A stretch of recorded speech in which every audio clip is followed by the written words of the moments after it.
Hello नमस्कार, स्वागत है आप सभी का अपने जी रसायन यूट्यूब चैनल में। मैं उम्मीद करता हूं कि आप लोग स्वस्थ होंगे, मस्त होंगे और पढ़ाई भी ज़बरदस्त में कर रहे होंगे। ठीक, तो सभी लोग को पता है, जो हमारे पुराने साथी जुड़े हैं उनको भी पता ही होगा कि हमारी जो क्लास होती है वो क्लास 10th वालों 12th वालों के लिए केमिस्ट्री रसायन विज्ञान होती है। पर जो हमसे आज नए साथी जुड़ रहे हैं उनसे हम बताना चाहेंगे कि ये जो हमारी क्लास होती है प्रतिदिन होती है और इसमें हम क्या पढ़ते हैं, क्लास 12th की केमिस्ट्री पढ़ रहे हैं, रसायन विज्ञान, जिसमें 3-4 क्लासें 4-5 लेक्चर क्या हुआ है, हो भी गया है। ठीक, तो आज वाले लेक्चर में हम क्या देखेंगे कि जो पिछला पढ़े थे उसके बारे में थोड़ा सा रिवाइज करेंगे। उसके बाद हम आज वाले टॉपिक पर आ जाएंगे। उससे पहले आप लोग क्या करिए, चैनल के जो सब्सक्राइब वाली बटन है उस बटन को दबाइए, चैनल की बटन को दबाइए, सब्सक्राइब करिए। सब्सक्राइब करने के बाद आप बेल आइकन की बटन को प्रेस करिए ताकि हमारी हर वीडियो का नोटिफिकेशन सबसे पहले आप तक। ठीक, तो जैसे कल कुछ लोग कमेंट किए थे कि सर थोड़ा आप स्पीड पढ़ाते हैं, जैसे अनुष्टेश नाम का एक कोई बंदा था, कमेंट किया था कि सर आप स्पीड में थोड़ा पढ़ाते हैं, थोड़ा स्लो पढ़ाया करिए। तो देखिए बच्चा, स्पीड में हम नहीं पढ़ाते हैं। ठीक, स्पीड में थोड़ा इसलिए भी पढ़ाते हैं, आप आज से स्पीड थोड़ी कम कर देंगे कि थोड़ा जो है सिलेबस जल्दी कवर करना है। हमें पढ़ना, जल्दी पढ़ने के बाद हमें क्या रिवाइज भी करना है, रिवीजन भी करना है ना, तो उसके लिए समय हमें अभी से ही बचाना पड़ेगा। और रही बात स्पीड की, तो ज़्यादा देर की क्लास भी नहीं होती है, कम टाइम की क्लास होती है और कम टाइम में हम हंसी मजाक छोड़ के ज़्यादा से ज़्यादा आप लोगों को पढ़ाने पर ही विशेष ध्यान देते हैं ना। तो इन सब चीज़ों को देखते हुए ठीक है, आज से हम थोड़ा स्लो में पढ़ाएंगे। ठीक, ज़्यादा स्पीड में नहीं पढ़ाएंगे, पर जो आपको ना समझ में आए आप लोग कमेंट जरूर करिएगा। ठीक, तो देखिए हम क्या पढ़ रहे थे कि ठोस के द्रव विलयन, ठोसों के द्रव में विलयन पढ़ रहे थे। उसमें हमें आज क्या पढ़ना है, ठोस के द्रव में विलयन को प्रभावित करने वाले कारक के बारे में देखेंगे। क्या देखेंगे कि ठोस के द्रव विलयता को प्रभावित करने वाले कारक। अब देखिए विलयता को प्रभावित कैसे कर रहा है, जो ठोस है उसको द्रव में जब मिलाया जा रहा है तो प्रभावित कैसे कर रहा है। ठीक, जैसे हमारे पास मान लीजिए एक बीकर है, इस बीकर में हमने क्या किया है, जल रखा है। यहां से जल क्या है, द्रव है, ठोस को हम उसमें मिलाएंगे ना, तब जो उसमें जो प्रभावित करेगा वही क्या होगा, प्रभावित करने वाले कारक होंगे। तो पहला जो हम देखेंगे यहाँ पर टॉपिक, पहला क्या है, विलेय तथा विलायक की प्राकृतिक के आधार पे देखेंगे। क्या देखेंगे, विलेय एंड विलेयता के प्राकृति देखेंगे। प्राकृति पे देखेंगे कि कैसे निर्भर करता है, प्रभावित कैसे करता है। दूसरा देखेंगे ताप का प्रभाव। क्या देखेंगे, दूसरा हम देखेंगे ताप का प्रभाव, यहीं पर लिख लीजिए सेकेंड वाला भी, ताप का प्रभाव कैसे प्रभावित करता है, इसको भी देखेंगे। ठीक, अब देखिए जो विलेय और विलेयता के प्रभावित करने वाले कारक हैं इनमें देखेंगे। जैसे हमने एक बीकर लिया और बीकर में क्या हमने लिया है कि इसमें मान लीजिए हमने H2O लिया है, जल, पानी जिसे बोलते हैं, पानी के अणु। अब इसमें क्या करेंगे, हम ग्लूकोज को मिलाएंगे। क्या मिलाएंगे, ग्लूकोज तो ठोस होता है ना, ग्लूकोज को क्या करेंगे, पानी में मिलाएंगे, तभी तो होगा कि ठोस के द्रव विलेयता को प्रभावित करने वाले कारक, तभी तो होगा ना, ठोस को हम द्रव में मिला रहे हैं। अब देखिए जैसे इसको हम मिलाते हैं, ठीक, तब देखिए जो ग्लूकोज हमारा होता है, ग्लूकोज कुछ ऐसा होता है ना, ऐसे होता है ग्लूकोज,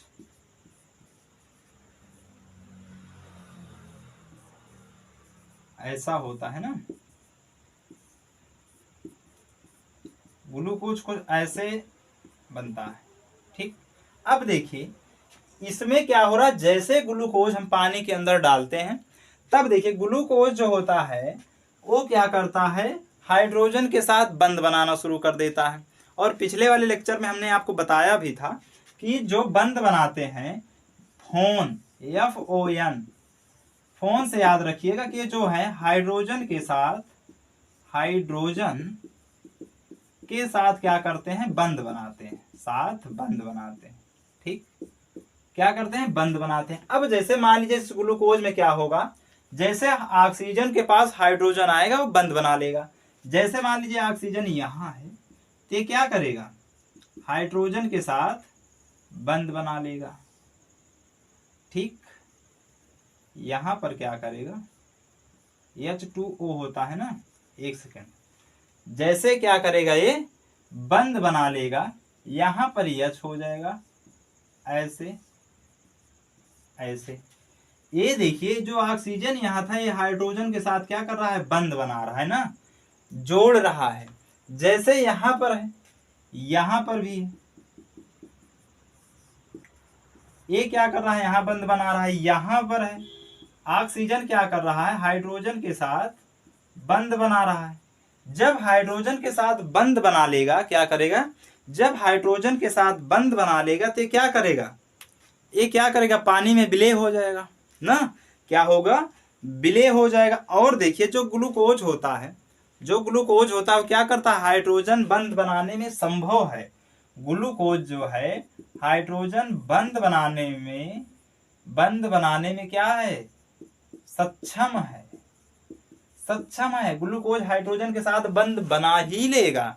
अब जब बंद बना लेगा तो क्या होता है कि इसकी जो विलेयता होती है वो बढ़ जाती है। क्या होती है, जब हाइड्रोजन जो है ग्लूकोज के साथ बंद बना लेता है तो इसकी क्या होती है, क्या कहते हैं, विलेयता बढ़ जाती है। तो आप यहीं पर पहला पॉइंट लिख सकते हैं पॉइंट में कि हाइड्रोजन बंद बनाने के कारण, हाइड्रोजन बंद बनने के कारण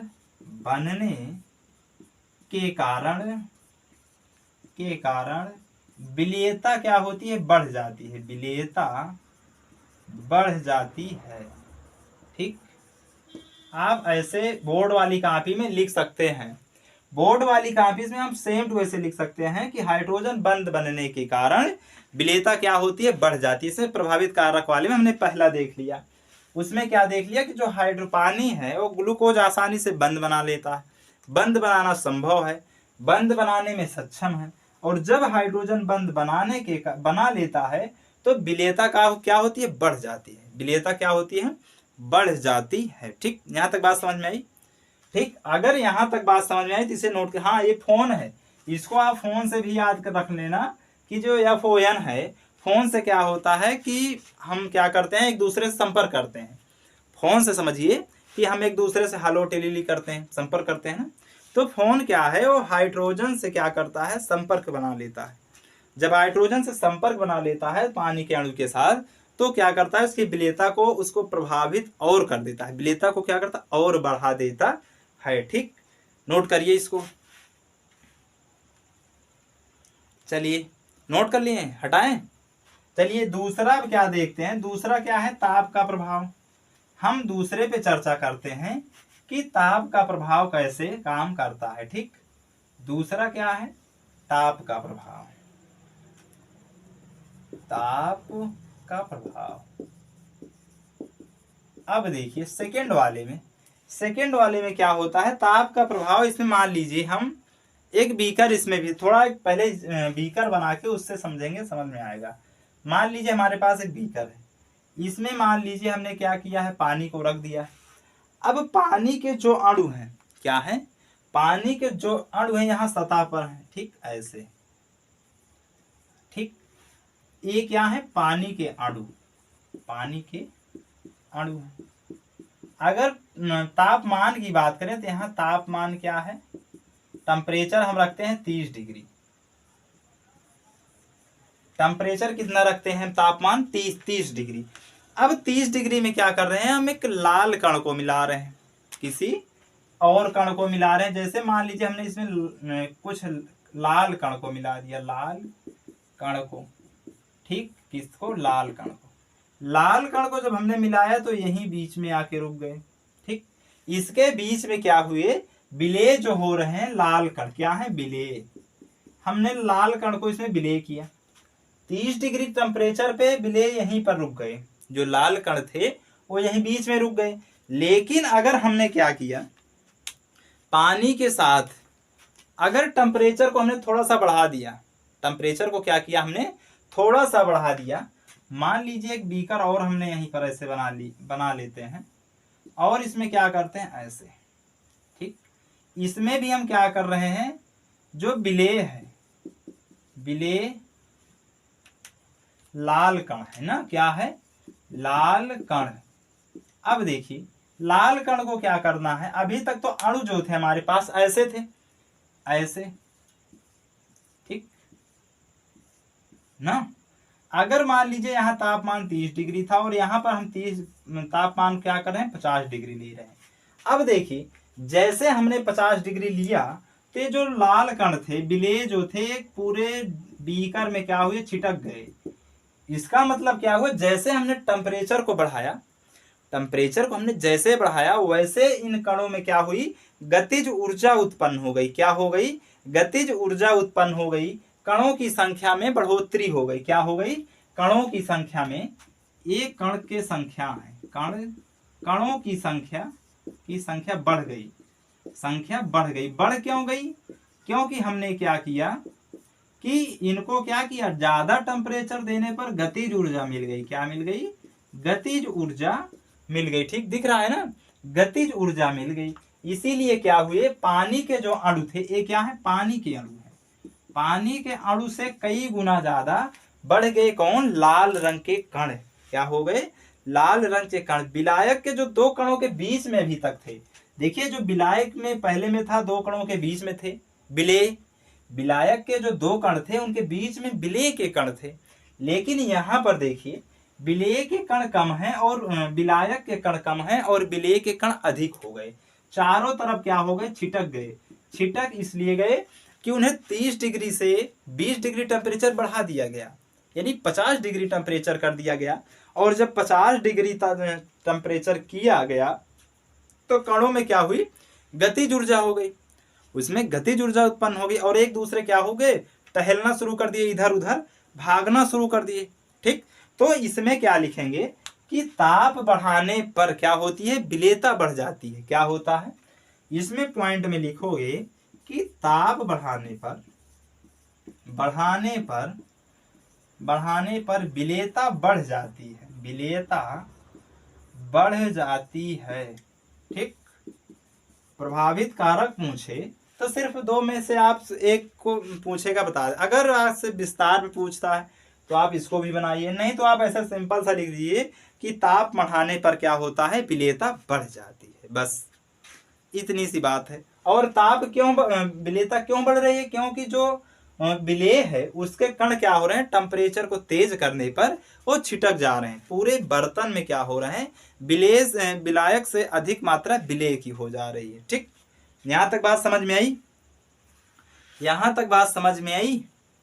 अगर यहां तक बात समझ में आई हो तो आगे चलें फिर। हाँ, नोट करिए, हम तब तक हम आगे चलते हैं।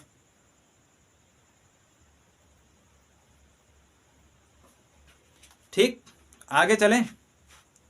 चलिए, मैं उम्मीद करता हूं कि आप लोगों को अच्छे से समझ में आ रहा होगा।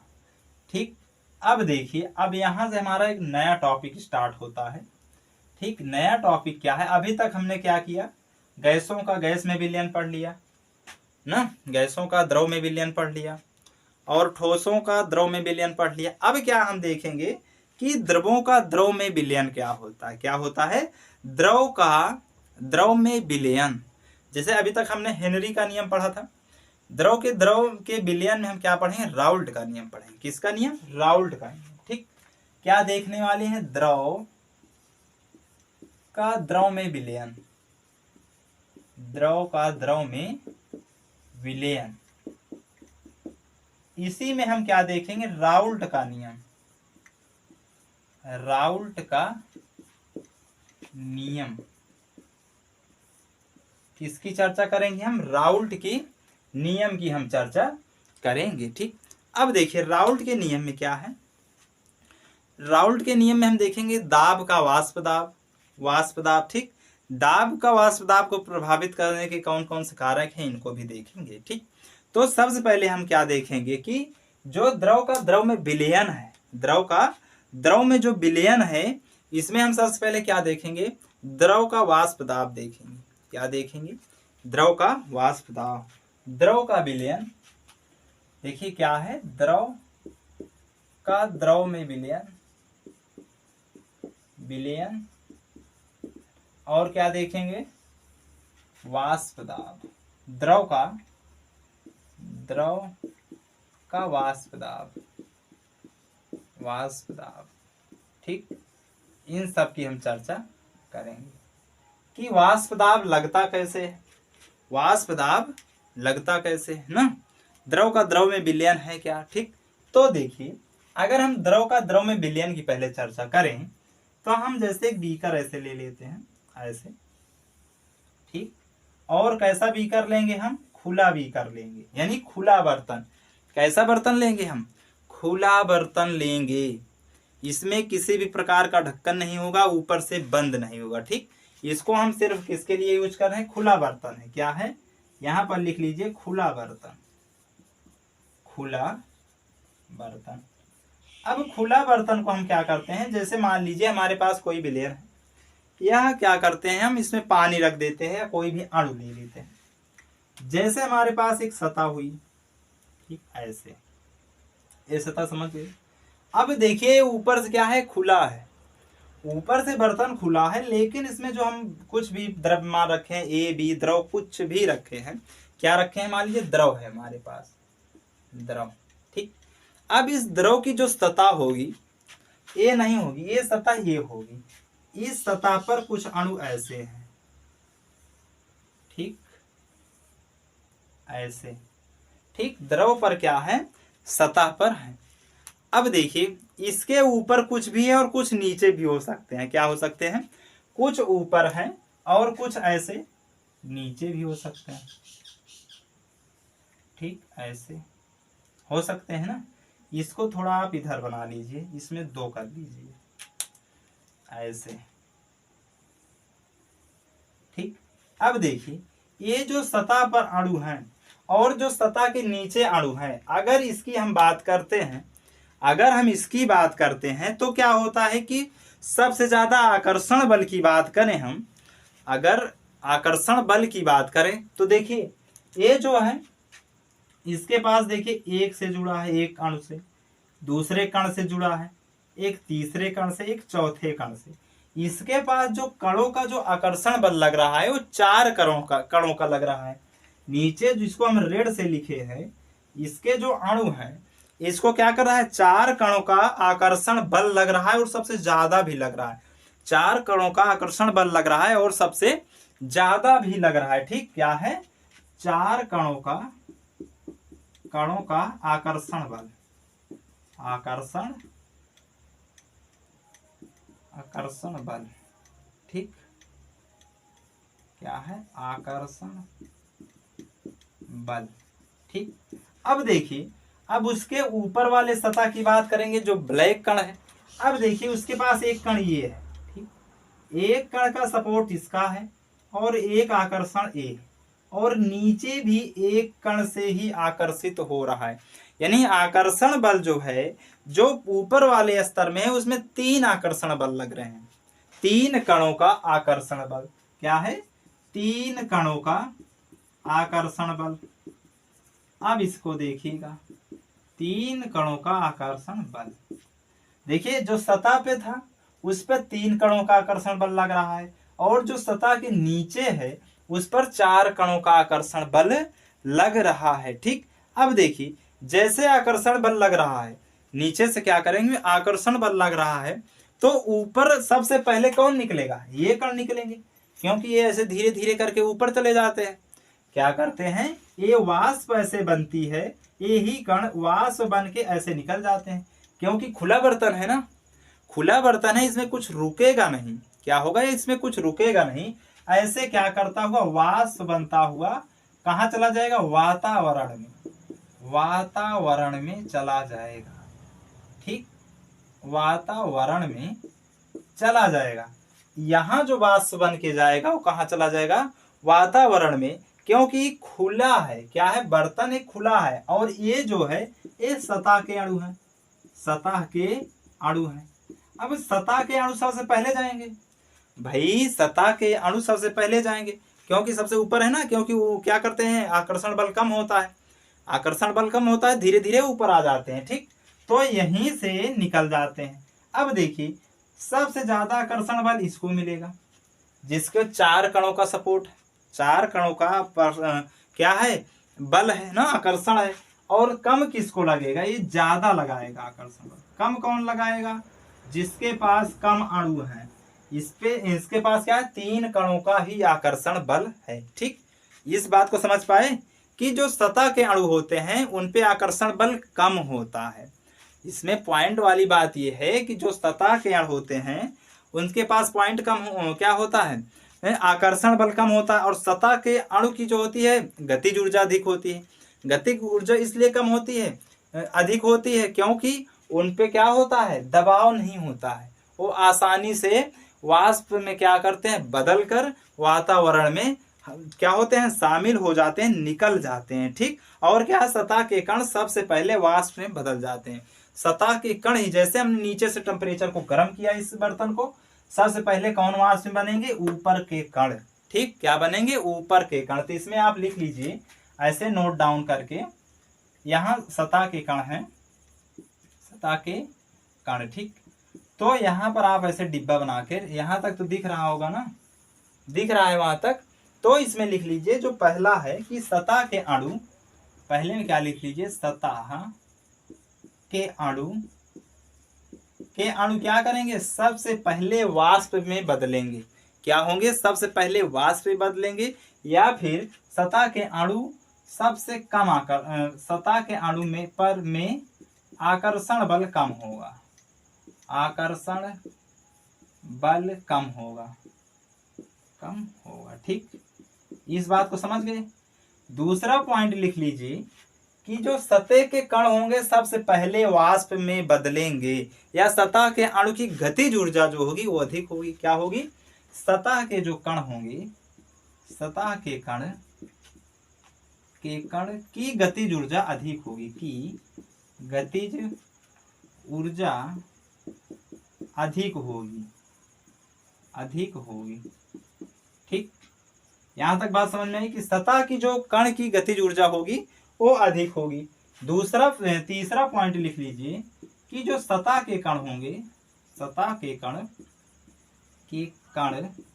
सबसे पहले वाष्प में बदलेंगे, वाष्प में बदल जाएंगे, ठीक। दिख रहा है ना, सबसे पहले क्या होंगे, वाष्प दाब में बदल जाएंगे। आप लोग नोट करिए, ठीक, नोट करिए, नोट करिए, आप लोग जल्दी नोट करिए। थोड़ा हम इंक डाल लेते हैं इसमें, इंक खत्म हो गई है ना, उसके बाद हम देखते हैं। और सतह में क्यों बदल जाए, सबसे पहले क्या बदलेगा, सतह के कण, क्योंकि सतह के कण क्या हैं, ऊपर हैं।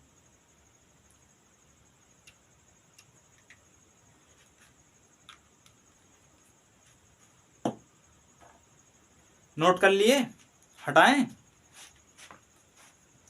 चलिए हटा रहे हैं, ठीक। यहां तक सब लोग नोट कर लिए है ना। चलिए अब देखिए, अब जो दूसरा एक बीकर बनाते हैं हम, अब देखिए तो समझ में आ गया। अब दूसरा जो हमारे पास मेन टॉपिक है कि द्रव का वाष्प दाब, द्रव का वाष्प दाब क्या है, वाष्प दाब। अब देखिए, अब ये पॉइंट महत्वपूर्ण होने वाला है। इसमें क्या करेंगे, अभी तक जो हमारे पास बीकर था, क्या था हमारे पास, जो अभी तक हमारे पास बीकर था उसमें हम क्या कर रहे थे, खुला बर्तन का प्रयोग कर रहे थे और विलयन को समझने के लिए, ठीक। लेकिन अब क्या देखेंगे, हम जब बीकर लेंगे, एक ऐसे बीकर लेंगे और इस बीकर पे क्या करेंगे, हम एक ढक्कन लगा देंगे। इस बीकर पे हमने क्या किया है, ढक्कन लगा दिया है। ये क्या है, ढक्कन, ढक्कन लगा दिया है, ठीक। बात समझ में आई कि अब जो बीकर हमारे पास है उसको हमने क्या किया, बंद कर दिया है। अब देखिए हमारे पास में क्या है, द्रव है, कोई भी द्रव है, द्रव ए। अब देखिए ये द्रव क्या करेगा, ऊपर से जो ढक्कन लगा है ढक्कन लगने से क्या होगा, वातावरण में वाष्प नहीं जाएगा, वातावरण में नहीं जाएगा। ठीक, सबसे पहली प्राथमिकता। अब जब अणु यहां पर आएंगे, जब अणु यहां पर थे, ठीक, द्रव ए के अणु, ए अणु क्या हुए, वाष्प बन के निकलना शुरू हुए। ऐसे इस बात को समझ रहे हो ना, कि जैसे हमने नीचे से गतिज ऊर्जा दिया, ये क्या है, बंद बर्तन है, बंद बर्तन। ठीक, दिख रहा है ना, नहीं दिख रहा, थोड़ा सा ऊपर हम लिखते हैं, दिख नहीं रहा है क्या, अच्छा ऐसे, यहां तो दिख रहा होगा, ये क्या है, बंद बर्तन, बंद बर्तन। ठीक, अब बंद बर्तन से नीचे नहीं लिखेंगे, बंद बर्तन दिख रहा होगा। अब देखिए, ये जो वाष्प बन रही, ये क्या है, वाष्प है, ये क्या है, वाष्प है। ये जो वाष्प बनेगी, ढक्कन बंद होने के कारण वाष्प जो है वातावरण में नहीं जा पाएगा, वातावरण में नहीं जाएगा, ये यहीं पर रुक जाएगा। जो इसके कण हैं, जो द्रव के कण हैं, वाष्प नहीं जा पाएंगे वातावरण में, वाष्प बन के निकल तो रहे, वाष्प बन के, वाष्प बन के वो निकल रहे हैं, लेकिन जा नहीं पाएंगे। जा इसलिए नहीं पाएंगे क्योंकि ऊपर बर्तन बंद है, क्या है, बंद है। और ऊपर से फिर क्या होंगे, यही कण क्या होंगे, नीचे की तरफ फोर्स लगाना शुरू करेंगे, दबाव डालना शुरू करेंगे द्रव पर। ठीक, ऊपर से नीचे की ओर फिर से दबाव बनाना शुरू करेंगे, दाब लगाना शुरू करेंगे। देखिए, नीचे से कण ऊपर जा रहे थे वाष्प बन के, लेकिन जो ऊपर ढक्कन लगा हुआ है, वहां से कण क्या हो गए, बाहर वातावरण में वाष्प नहीं जा पाए, और फिर वहीं पर कण बन गए, क्या बन गए, वहीं पर वाष्प, फिर क्या हो, द्रव बन गए, द्रव बन गए ना। जो चीज वापस जा रही थी वो यहाँ पर रुक गई, और फिर क्या बन गई, फिर ये बन गई क्या, द्रव बन गया, और ये फिर नीचे की तरफ दबाव बनाने लगा। जब नीचे की तरफ दबाव बनाने लगा, तो इसी को क्या कहते हैं, हम पी कहते हैं, इसी को क्या कहते हैं, पी कहते हैं, जिसे प्रेशर कहते हैं। और ये क्या है, दबाव किस पे बना रहे हैं, ए पे, ए ऐसे। ठीक, यहां तक बात समझ में, दबाव किस पे बना रहे हैं, ए पे बना रहे हैं। ठीक, और ऊपर ऐसे नॉट का प्रयोग करते हैं, इसमें किसका, नोट का। नॉट का प्रयोग करने का मतलब ये है कि अकेला ए का क्या है, अकेला ए का वाष्प दाब है, वाष्प दाब है। ठीक, ये नॉट लगाने, पी नॉट एल का मतलब है कि ये अकेले का वाष्प दाब है। ठीक, देखिए, अब देखिए यहां पर क्या हो रहा है, इस अभिक्रिया में क्या हो रहा है, ये जो ऊपर जा रहा है किसमें, वाष्पन हो रहा है, वाष्प में बदल रहा है, नहीं वाष्पन हो रहा है।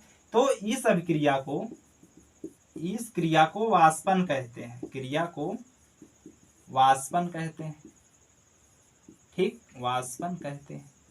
अब देखिए, कहते हैं, अब जब वाष्प बनेगा, क्या बनेगा, वाष्प बनेगा, तो वाष्प फिर क्या बन रहा है, फिर द्रव में मिल रहा है। जब यहां से वाष्प बन के निकला, तो ऊपर फिर द्रव बन जा रहा है, और यही वाष्प का द्रव में बदलना ही संघनन कहलाता है। क्या कहलाता है, वाष्प का द्रव में बदलना ही संघनन कहलाता है। दूसरा पॉइंट लिख लीजिएगा कि वाष्प का द्रव में